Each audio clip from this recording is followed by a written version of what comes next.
I have to do this because this is not I'm speaking. This is the people who want to tell the world what they want to say.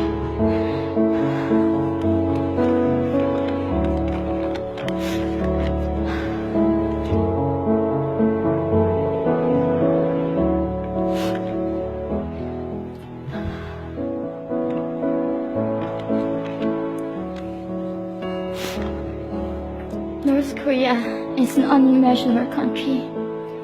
There is only one channel on TV. There is no internet. We aren't free to sing, say, wear, or think what we want.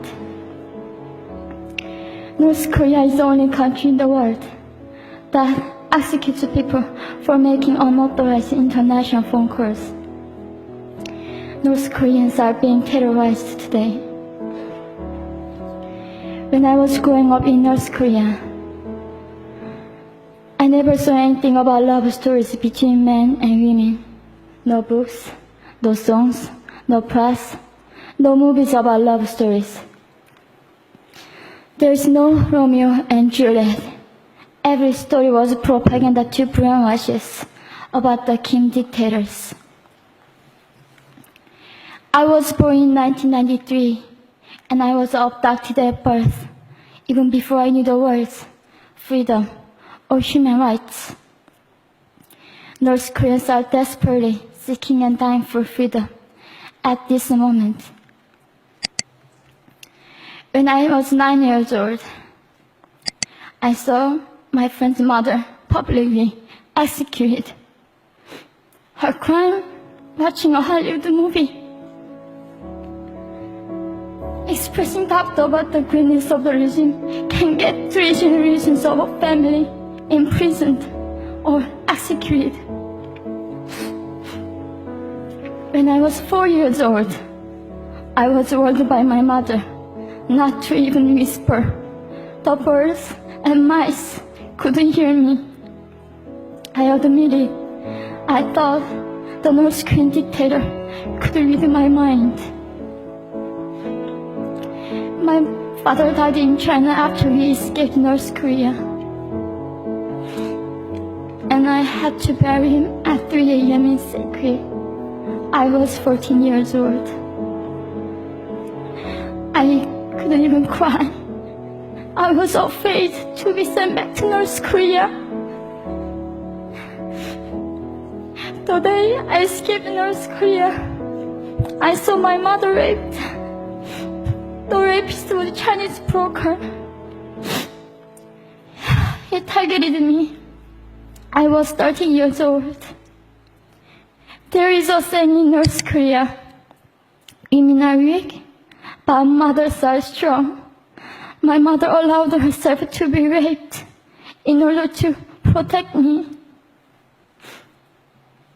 North Korean refugees, about 300,000, are vulnerable in China.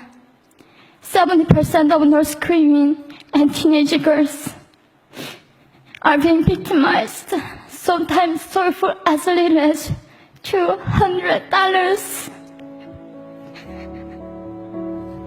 We walked across the Gobi Desert, following a compass. When they stopped working, we followed the stars to freedom. I felt only the stars were with us. Mongolia was our freedom moment. Death or dignity. Armed with knives, we were prepared to kill ourselves if we were going to be sent back to North Korea. We wanted to live as humans.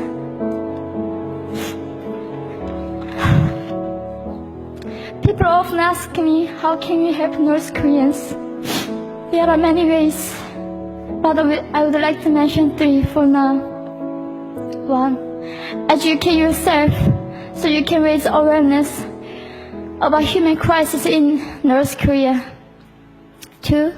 Help and support North Korean refugees who are trying to escape to freedom. 3. Petition China's stop repatriation. We have to shed a light on the darkest place in the world. It isn't just North Korean human rights. It's our rights that North Korean dictators have violated for 7 decades. We need governments all around the world to put more pressure on China to stop repatriation. In particular, Chinese delegates of One Young World can play a part by speaking up.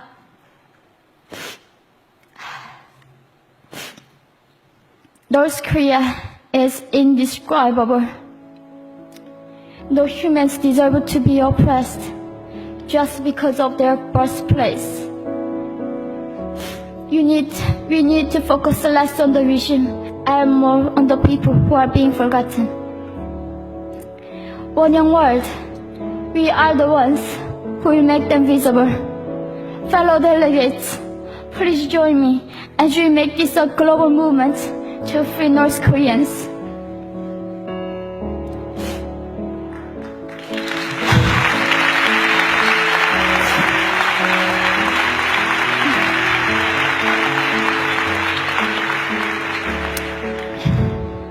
When I was crossing the Gobi Desert, scared of dying, I thought nobody in this world cared. It seemed that only the stars were with me. But you have listened to my story. You have cared. Thank you very much.